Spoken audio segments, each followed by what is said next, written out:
Today we are going to show you how to weave a rush frame that has some interesting wraps on the corners. The front is wrapped two ways. You can see that. The back has wraps there, but nothing right there. And what I'm doing is duplicating the original seat. We have 4 of these frames, so I have done this one completely so you can see it. And then we have one that has not been taken out yet. This is what the original seat looked like. It was natural rush. The customer wants fiber rush, so we're putting fiber rush in. You can see that the corners are wrapped, just like the one I showed you. And the back has a wrap here, but nothing up against there. And what I like to do is take a pencil and mark the edge of where it's been wrapped. So after I strip the seat out, I can see it.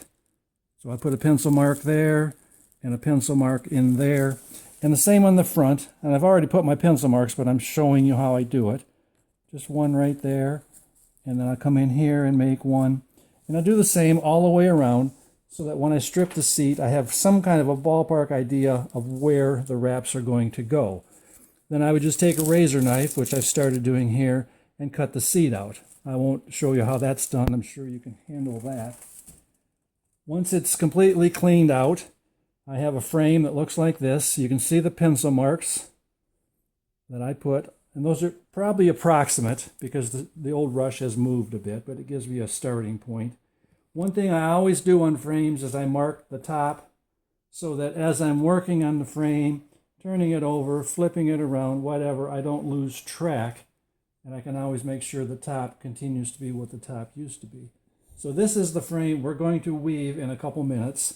And I will start by wrapping and show you how it's done. The 4th frame, I've already gotten to that point, and I'll show you one right now where I've wrapped this back corner and left that open just like the original was. And I've wrapped the front corner 2 ways, and you can see how it's nice and tight. There's no wood showing. That's what you want, tight rush together without any wood. And you can see where I've marked it top. So now we're going to go back to the frame that we haven't done anything to yet, and we'll start showing you how to do the wrapping.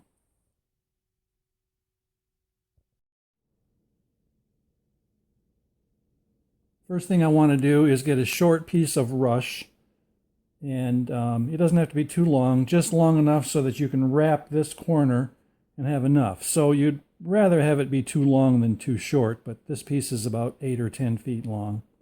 And what I'm going to do is attach it inside right here. And before I get to that, I wanted to show you my pencil marks.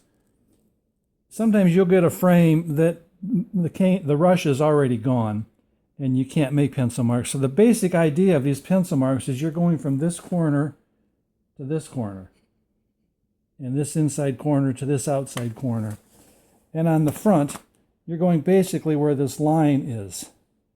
So if you don't have any pencil marks, what you're doing is you're filling in till you get to the open space where then you can start weaving. And that'll become apparent later. I'm going to do this left corner first. I use a stapler. It's just quicker and easier for me. You can use tacks if you want to. And then I'm just going to take this around quite a few times. You can do it one wrap at a time if you want, but I find it easier to do that. And I'm going to lay it right in that corner, nice and tight. And then I'm going to bring it around and put that up right next to it. And I'm going to keep doing that. You want to make sure that these are tight together without gaps, without overlapping.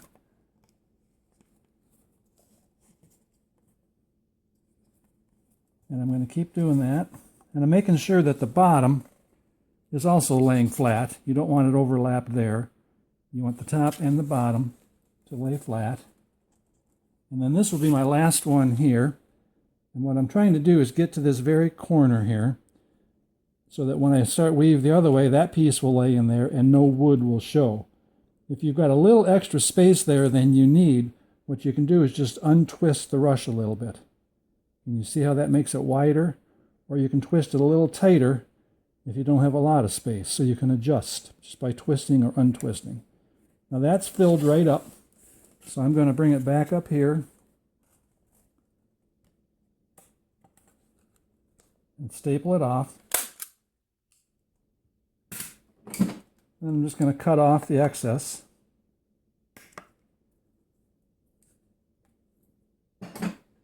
You can see I've got quite a bit left here. I probably had way too long of a piece. So I'll use this piece to do the other side. We're going to do the same thing. Attach it to the rail. And then I'm going to start wrapping it.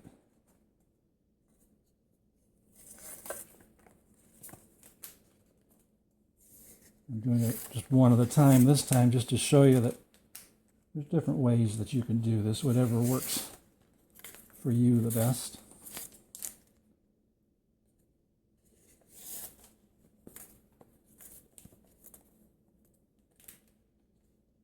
And I'm using my left index finger as it goes underneath to sort of feel it through to make sure it's parallel and working good. Now I've got a little bit of space in there, and I actually think that I can get one more in there. So I'm going to do that. And that gets me right up to the corner, which is where I want to be. And I will attach this inside.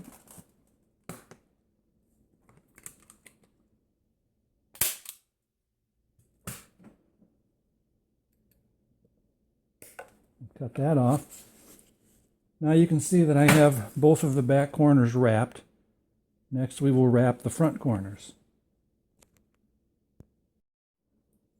I have a larger coil of rush here that I'm working with for this wrapping because I know it's going to take a lot. I have dipped this in water. If it's size 632, which this is, you can leave it in for a couple minutes to get nice and wet. If it's 532, you don't want it to be in that long, just a quick dip. You'll have to experiment with your own material to see what's the correct amount of time to soak it. But you do want it damp and pliable. Now I'm going to flip this over and attach this on the bottom, just somewhere out here in the middle, near the front edge, like that. And then I'm going to take it and pull it really tight and get it right on this corner, if you can see that. And I want it so that then when I come the other way with another strand, it will completely cover the wood. And then I'm going to hold it there, and I'm pulling really tight across the front. And I'm going to do the same on this corner. You might even untwist it a little bit to get it to lay there. And then I'm going to continue, and I'm pulling really tight. You really want this tight, which helps to hold it in position. And I'm going to keep doing this till I get to that line. It goes rather quickly, especially once you've done a few.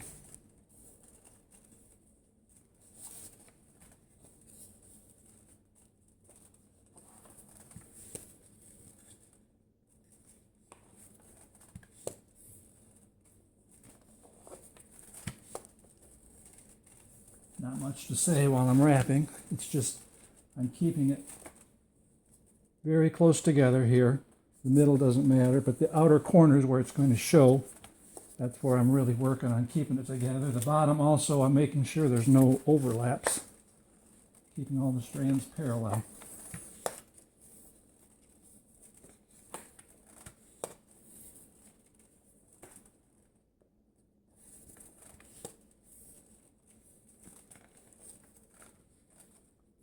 Now sometimes you can see I'm already past this pencil mark, but I haven't reached it here. So it's okay to go further. As long as both sides are the same number of strands, you're okay. But you do want to fill this in so that that's covered there. So I'm actually going to go around one more time.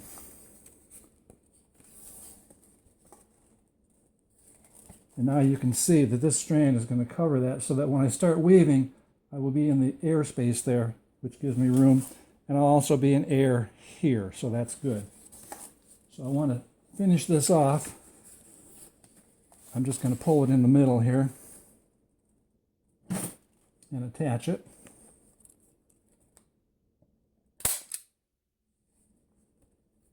I'll cut that off. Now this is my bottom. My top is marked. I have it now wrapped here. The next step is we're going to wrap this way.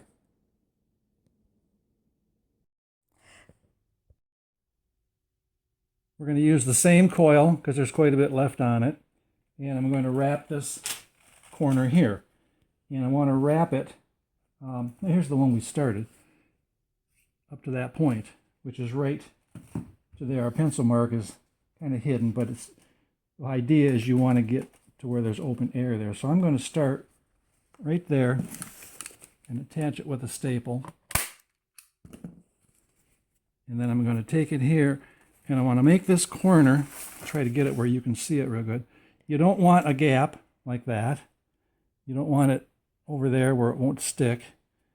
You want to maybe untwist it a little bit and get it right there so that corner is tidy and nice and there's no wood showing through. And then you're going to come back here. You can see the holes from the previous person. They used tacks. I use staples. It's just quicker for me, but you can use tacks. And you want to go back, but you don't want it to be up in the air. You want to get this to lay as flat as you can. And you can even take a hammer, because it's moist, and flatten things down a little bit. And then you want to come back up front parallel to that, and then I'm going to put another staple right there. And then I'm going to go back. And once again, you don't want to have gaps. You don't want to have it real high. You kind of have to work with the material a little bit. Push it together as much as you can and go back to the back side. And we're going to continue that process.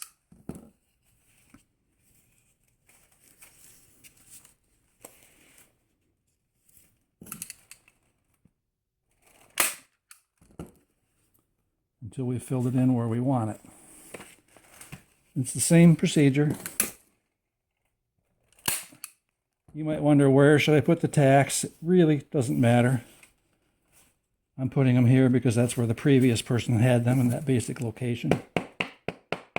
With the rush being moist, it's pretty easy to flatten it down with a hammer.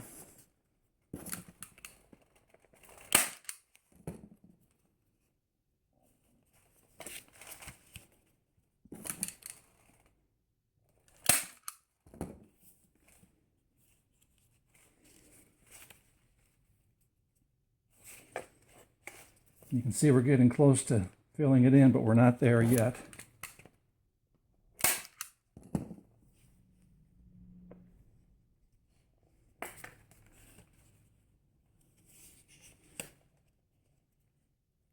And you can work on the strands that you have there, positioning them to try to close all the gaps. The only part that's going to show is from there, this part right here. So what's up here is going to be covered by your future weaving. I believe that's enough right there. Our next, when we start weaving, is going to come across here, and so that'll be enough to grab there. So I'm just going to end this one right there and cut it off. And you're going to want to take your hammer and make this all as flat as you can. I'm not hitting real hard. I'm just kind of tapping it, flattening it out, both sides. That'll just make it lay flatter later on as you weave over top of that. Now I'm going to go ahead and do this side, and then we'll come back and we'll start the weaving process. I have finished wrapping this corner, so both sides are now wrapped. Two things that you want to watch for. I have the same number of strands here as I do here, which in this case is 10. 10 is not a magic number. 10 is the number that it took for me to have open space here. If you still can see wood here, you need more on both wrapping this way and this way. You need to have open space here, and you'll see in a minute why that's important. Also, if you, again, don't have the old seat to look at and you have no pencil marks, that's your goal that you want to get to. You want to just wrap the front corners until it's open space. So now we're going to start squaring up the front. This frame is a lot wider in the front than in the back. And the back, it's this measurement that we want to fill the front in until it equals. So I'm going to start doing that, and I'll show you that. We're going to attach the first piece of rush to the side rail right there. I work off a coil, so I'm going to bring the coil up through the middle. This is a standard rushing maneuver at this point. Nothing special here. And then I'm going to tighten it up.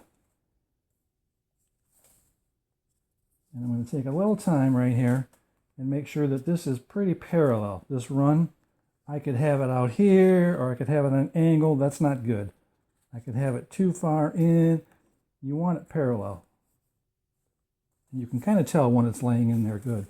And you're going to lay it right along the side of that one. And you're going to come up and across. And you want to do the same thing over here. I'm pulling really, really hard. That helps to hold things in place. And then you're going to come up here. And you don't want to pull it so tight that you do an angle like that. You want to make sure this stays in position and lay that in there so that this is parallel with the rest of them. And then I'm going to attach it in here.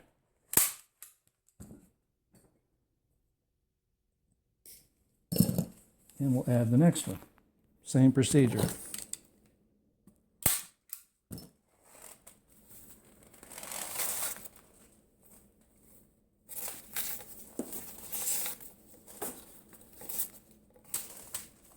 I'm going to pull it up tight. And it takes a little time to work on this corner. Pushing, maybe even tapping with a hammer, if you have to make sure things are close together and tight. Sometimes it's hard to do that in the first couple steps like this.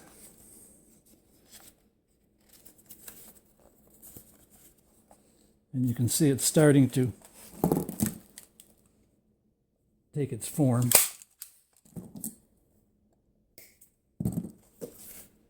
I'll stop there and show you that we've started there. We've started there. In the bottom, you might want to take a little extra effort and keep the bottom kind of snugged up and close. You just want to watch for anything that's way off kilter or hung up somewhere on the bottom that's going to maybe mess you up later. Now I'm going to continue filling in the front, same method, so I don't have to keep showing that to you, until the gap in the front is the same as this gap back here. And I'm measuring from the two tips here, which I've got like 11 3/4, 11 1/2. So in the front here, we still have 14 1/2. So I've got 3 inches to fill in. So I'm going to go ahead and fill that in off camera, and then we'll come back and then we'll start weaving all the way around. And you can see how that's done. I have now filled in the front. The gap right from here to here is the same as here to here. We already touched on that. So now I'm going to start weaving all the way around. So I'm going to attach my brush to the side there. I'm still working off a coil. If you've seen my other videos, you know I like to go all the way around before I start tightening up. So I'm going to do that. If you're new to this, this might look confusing. If you're an experienced weaver, it's just a quicker way to do it. And then I'm going to go back and tighten it all up, working this corner so that everything is tight there, no gaps, no angled strands. And you can see also how it just kind of is covering over what's on the side there little by little. There's no mounding up or anything. You may have to manipulate the strands there if they want to slide off as you go, but that's not hard to do. You can see that one's coming off, just a little push and it's back up there. Now here's where you have to do a little bit of thinking. You want it to be on this back corner, covering it, and yet you need to have this open because that's going to go up against the back portion of the chair. That's why there's no rush material there. It's going to go up against wood. So you can't come across like that and have, because the wood won't fit once that's tightened up. So you gotta kind of go right there and then just twist it a little bit and get it right to the corner. And it'll take a little manipulation there to do that. And then you're going to come up here, and you want to go straight across there. And it's going to look kind of funny, and it might take you a couple tries to get it. You want that to, again, have no wood showing. And we're going to come across to this side. And I'm going to lay that right in there like that. Now this side is a little bit trickier. Okay, this corner is going to take some little bit of extra thinking on your part, and you may even have to take it apart if it doesn't work out the way you want. Your instincts would be to come up right there and go over there and go like that. And that would not work because of this huge angle that you're on. You can see this side is not on that huge of an angle. It's cutting across, which was easy to do because you were coming this way. So with this corner, what you've actually got to do is take the bottom and come out here somewhere, pick a spot, and then come up. So it's straighter. It's still going to, both sides are still on a little bit of an angle, but not as severe as it was. And it might not stay there. You might even need to put a tack in. It'll eventually stay there. But if it's damp, which my material is, that helps for it to stay there too. So that's our first time around. I'm going to clamp it, and then we'll go around again. And it gets easier as you go, once you've established that you've got everything in the right position.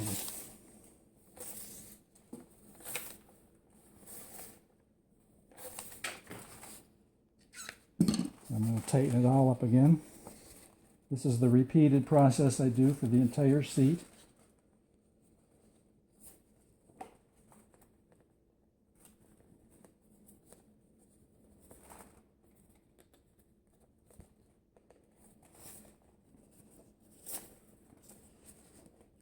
Now this one is going to go right next to the one that you did.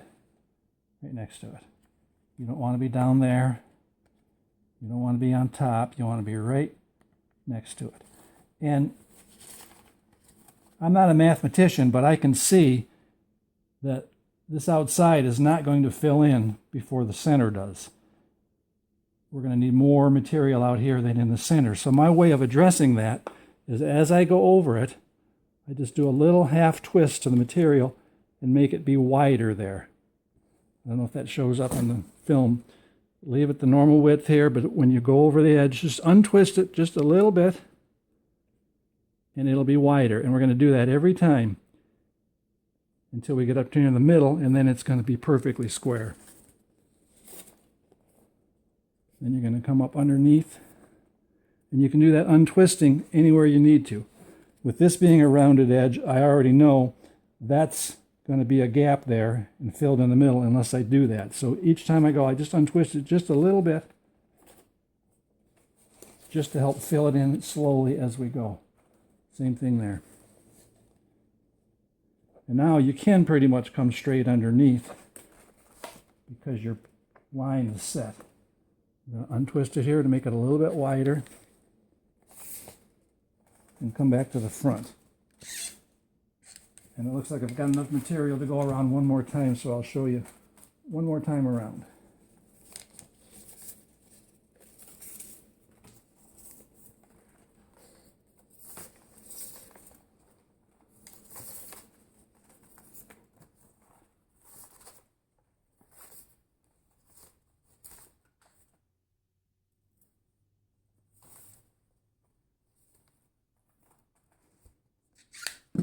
Yeah, I had just enough to go around one more time. And these corners have to be worked. You can't just do something like that. That is not acceptable. You have to pull this bottom rush up, push that one down, work the corner. That's probably the most important thing in rush weaving, is these corners. If you make your corners look good, the whole seat's going to turn out perfect. And if you don't, you can't ever go back and fix them without tearing the whole seat out.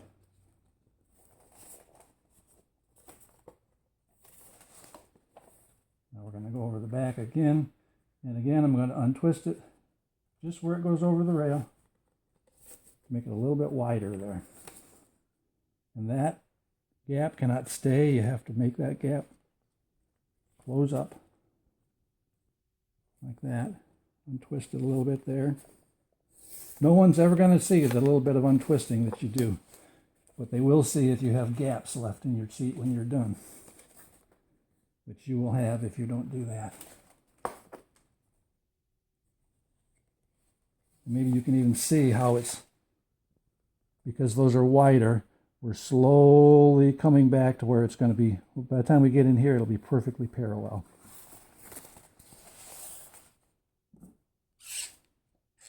So I'm going to stop right there with the weaving, because the rest of the seat is pretty much the same thing, same pattern. Make sure you are keeping your distance between here and here the same as here and here. And if it's not quite a bit off, then use my method, untwist it a little bit on the outside until you get it to where you get to the finished chair, and they'll be straight. If you look at this one, you can see they're wider, wider, wider, and then when I got up in here, they're not twisted anymore because they were parallel and they were able to drop in. So this is where I'm going to end this tutorial, because this was not meant to teach you how to do a rush chair. It was meant to show you how to do a chair with wrapped corners and a little bit different in the back. And we've covered that. If you're a beginning weaver and this is your first chair, you're going to want to go back and look at my other video on how to weave a ladder back seat. And that will show you how to finish it up and what to do when you get to the center. So good luck with your project, and thank you for watching.